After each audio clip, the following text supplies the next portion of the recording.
안녕하세요. 강술입니다. 가까운 사람이, 특히 한 가정에서 의지가 되었던 사랑하는 사람이 죽으면 가족들이 큰 충격을 받아요.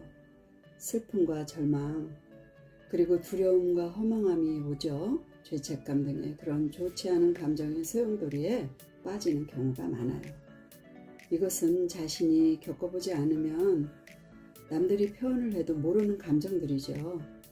물론 받아들이는 사람마다 상황에 따라, 환경에 따라 조금의 차이는 있지만 상실의 슬픔은 매우 큽니다. 다 못한 말이 있지요. 더 나누지 못한 것 등이 생각나지요. 그래서 마음의 통증을 느끼는 거죠. 죽음에 대해서 좋은 해석과 위로가 있어도 어느 정도의 시간이 반드시 필요합니다. 정말로 너무 어려울 때는 전문가의 상담을 받는 것도 좋지요.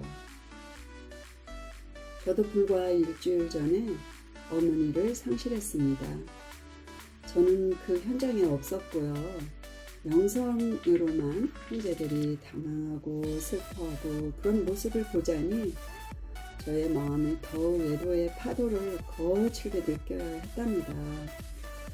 아유, 나도 위로를 찾아야 하고 또 위로가 간절히 필요한 한 사람이라고 간절히 느끼게 됐어요.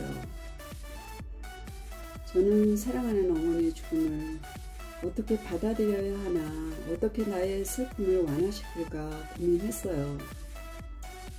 그렇지만 죽음의 해석을 잘 해석해주는 분이 있어야 되잖아요. 그게 누구인가 찾아야겠죠. 그래서 찾았답니다. 사람들이 예수님께 당신이 사랑하는 나사로가 병들어 아팠는데 이제는 죽었다, 이렇게 소식을 전했어요. 그때 우리 나사로가 잔다, 그러나 내가 그를 깨우러 간다, 이렇게 예수님이 사람들에게 했던 말인데요. 그 말을 들은 사람들은 나사로가 잔다면 깨우면 된다는 단순한 생각이었던지 특별한 반응이 없었다는 것을 알 수 있는데, 아이고, 자면 일어나서 다시 일상으로 돌아오겠지, 그럼 무슨 문제가 있겠어, 이런 거였겠죠. 그러자 예수님은 사람들을 둘러보면서 그가 죽었다라고 말씀하신 거예요. 아무튼 죽음을 잔다라는 표현을 하신 거는 굉장히 파격적인 거죠. 그러한 관점을 가지신 그분이 누구시냐라는 거예요. 여러분 신뢰가 되시겠어요? 또 하나 더, 그 잠을 깨우겠다고 하시더니 어떻게 하셨을까요? 그래서 이것을 알아야 되겠다는 생각이 들었습니다.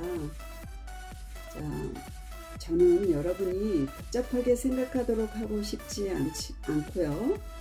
그래서 예수님이 누구신가를 본인이 소개하신 것을 말씀드릴게요. 나는 부활이요 생명이다 라고 말씀하셨어요.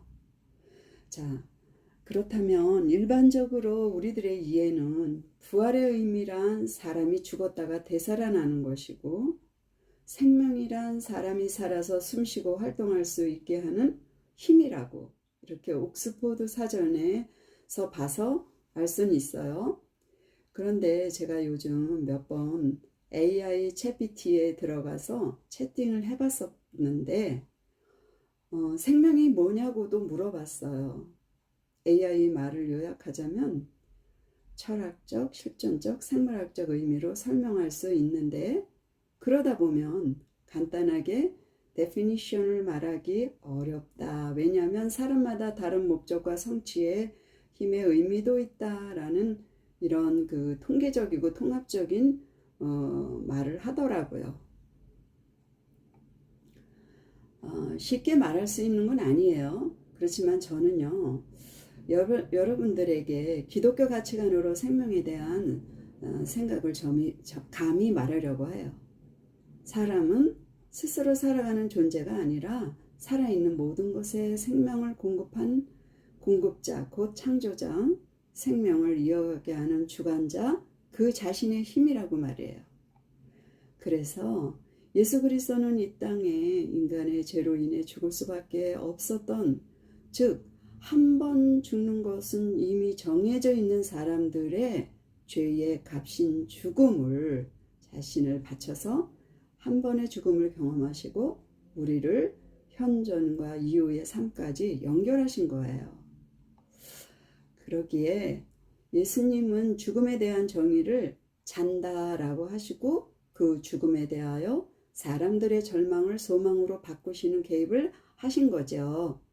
그러기에 예수님은 부활과 생명의 권세자시고 죽음을 가리켜서 잔다, 내가 깨우겠다라고 말씀하실 수 있는 거예요.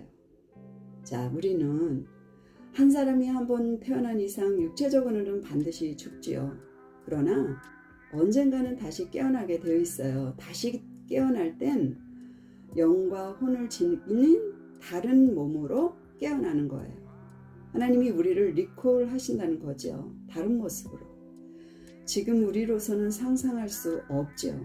마치 누에고치와 나비의 관계에서 누에고치가 날개 달린 나비가 된 모습을 상상할 수 없겠지만, 그러나 그것을 믿는 사람들은요, 또 예수를 받아들인 사람들은 죽음을 잔다라고 표현하면서 죽음을 너무 힘들게 받아들이지 않는 거죠. 그러나 예수의 말씀을 동의하지 않는 사람들은 죽음 후를 다르게 해석을 합니다. 그 부분은 여기서 다루지는 않겠지만요, 여러분 중에 저의 영상을 지금까지 이렇게 들으시고 더 알고 싶으신 생각이 드시면 가까운 교회나 혹은 저에게 댓글을 주시면 설명을 드리겠습니다. 시청해 주셔서 진심으로 감사드립니다.